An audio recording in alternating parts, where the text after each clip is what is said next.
Hello, Serge here for the Backyard Driving Range. All right, we got some comments, and I guess we'll call this one In Your Own Words, from Phil Druhard.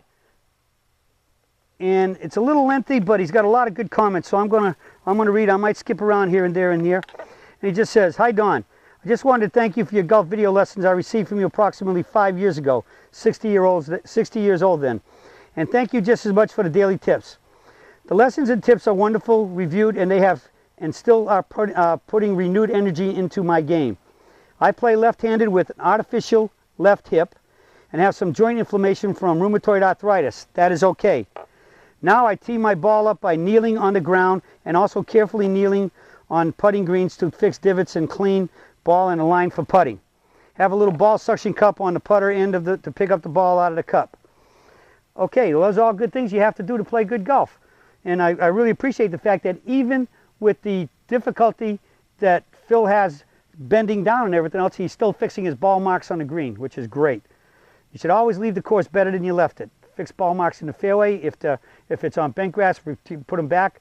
If it's in the south on Bermuda, you can fill in the divots with the sand if they got it there, or at least kick them in. And naturally, that's not a big problem when you're a Serge swinger or a peak performance swinger and taking those shallow divots and not taking out trenches, right? You can just kick it in and rake your bunkers and all those other good things. With proper alignment, staying out of sacred burial ground, the ball stays, for the most part, in play. Cannot put as much heavy left on my leg as I used to when addressing the ball. So now the most important thought I have is on my golf swing is shoulder to shoulder and up the tree, which gives me balanced finish. It works well with the PPGS.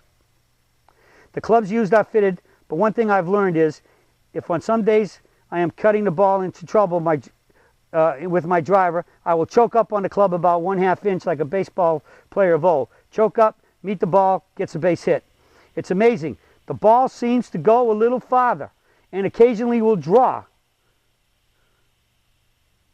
So what is that telling us? He chokes up on the club and he hits it better. I would say wherever that club is, when you choke up and hit it better, that's where you should hold it all the time.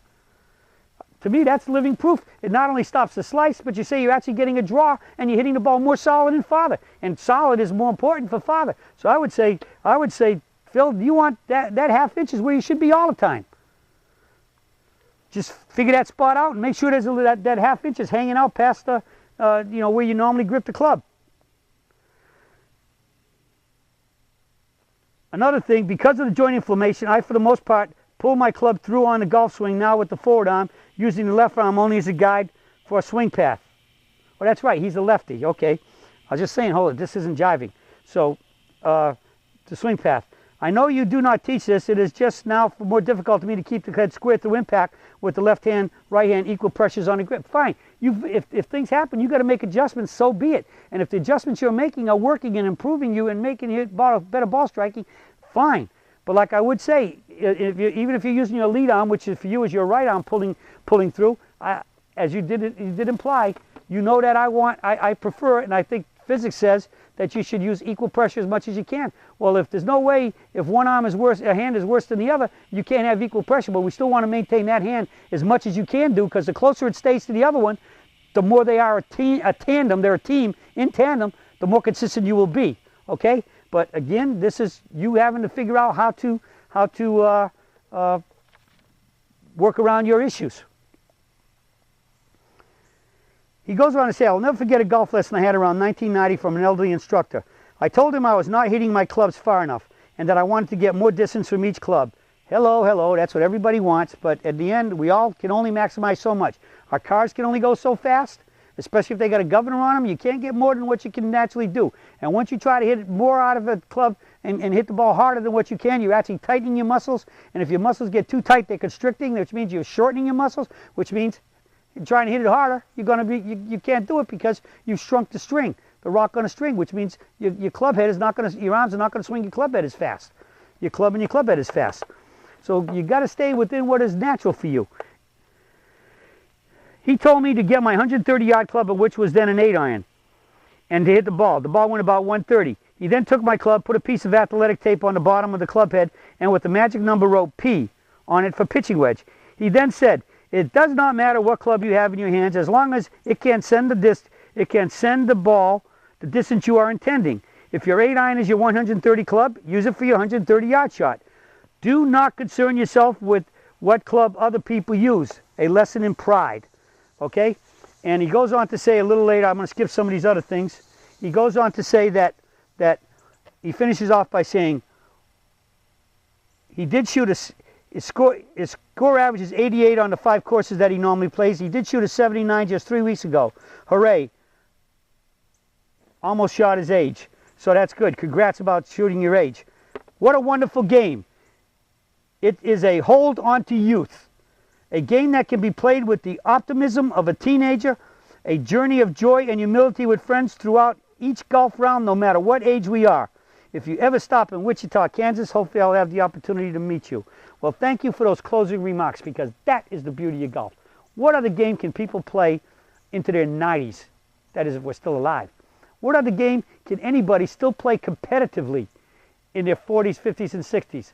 I just read a thing that the oldest player to ever play in a Super Bowl is 42 years old.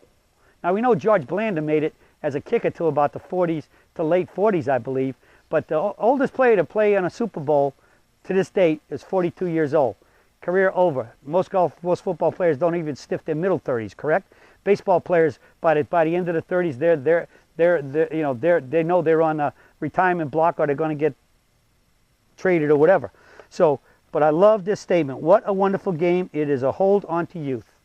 And the beauty I love is getting emails from these folks that are in their 70s and 80s, and we've got some guys in 90s that are shooting their age and they're still trying to get better. But you're not going to get longer, folks, because as you get older, your muscles don't move as fast and everything else. And so this is important.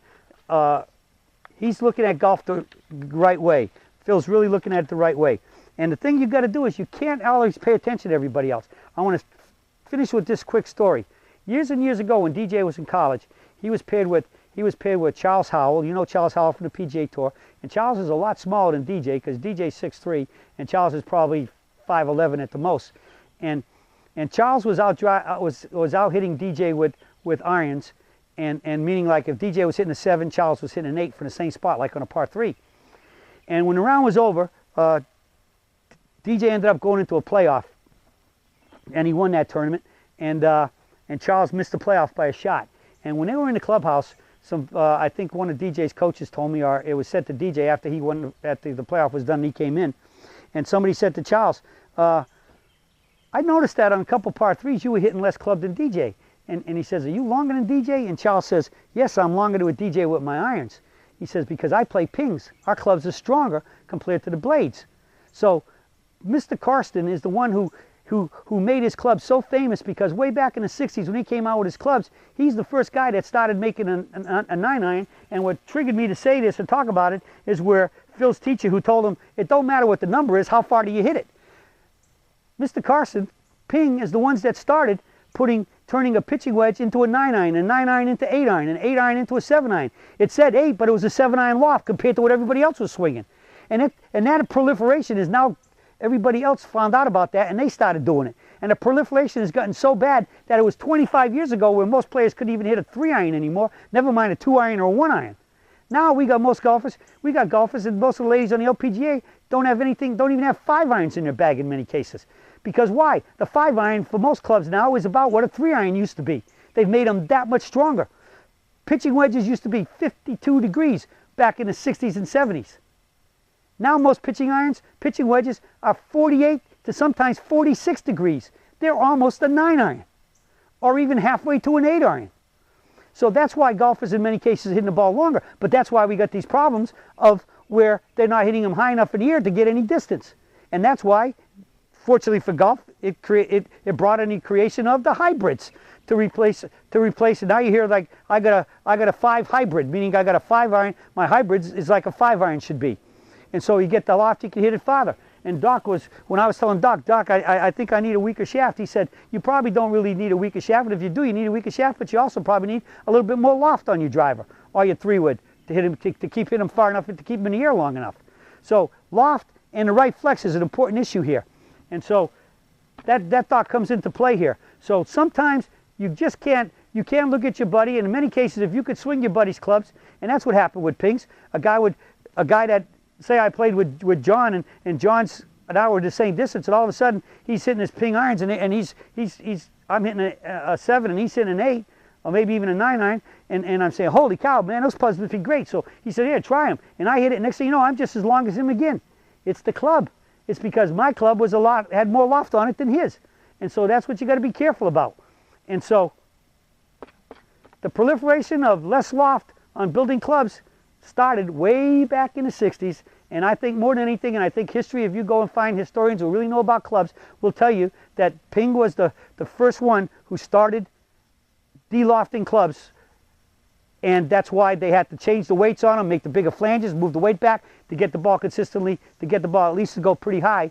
But it was definitely a good innovation, but it also was the end. It also created the end of long irons for 98% of golfers in the world. I mean, there's still, I think, one guy in the PGA Tour uses a 1 iron that I know of, and was using it, and I know DJ still keeps a 3 iron in his bag, but there's not even that many guys. There's a lot of guys in the PGA Tour that don't even have 3 irons anymore. They go into a hybrid. So those decreased loft was better for distance with the lower clubs, but it was the end. It was the doomsday for long irons and the heyday for hybrids. Okay, so thanks, Phil, for sending in these great thoughts, these great comments, and especially this one I want to say is, what a wonderful game. It is a hold on to your youth, playing golf. All right, that's what makes such a great game. As long as we can play it to the best of our abilities, and where we play have a swing that doesn't punish our bodies and brings tension, stress, strain, and pain. And that's what the peak performance golf swing is all about, the body-friendly swing, and it's the most efficient, consistent, and easiest swing to do, body-friendly wise, so you can play better golf, shoot lower scores, and enjoy golf to the fullest. That's it for the Search for today, and I'll be talking with you all again soon.